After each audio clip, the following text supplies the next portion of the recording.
जणई देबा पाई चाहूची ए सरकार धमकरू डरे नहीं नाना प्रकार नौटंकी करूछन नौटंकी करबार अछि तो महाराज आपनकर दरबार रे आसी करी एठी लोकंकर सामना रे करिले बेटर हेबो। एमाने होचନ୍ତି नकली चाषी एमाने प्रकृत चाषी नुहंती ना एमाने हळ करि परिबे ना बाहुंगी बेकरे पकई परिबे ना जोत जानिचंती ना जुहाली जानिचंती ना लंगळ जानिचंती ना एसबु किछि धान बाळुंगा भी एमाने ठीक रे कहि परिबे।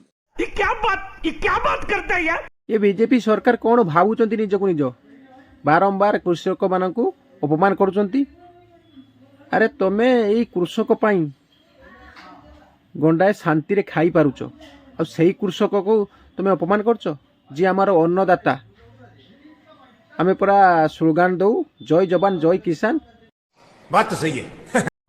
तमे माने जो कहून चाषी माने नौटंकी करचंती आ चाषी मानकु नकली बोली कहूछ प्रकृत रे नौटंकी करुच तमे एई बीजेपी रो नेता मंत्री माने आ नकली एई बीजेपी रो नेता मंत्री माने नकली बुझी पारलो।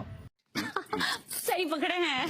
तम मानकु लाज थिले एमिति कृषक को बारंबार अपमान करि न थांतो बेहा गुडाको। गजब बेइज्जती है।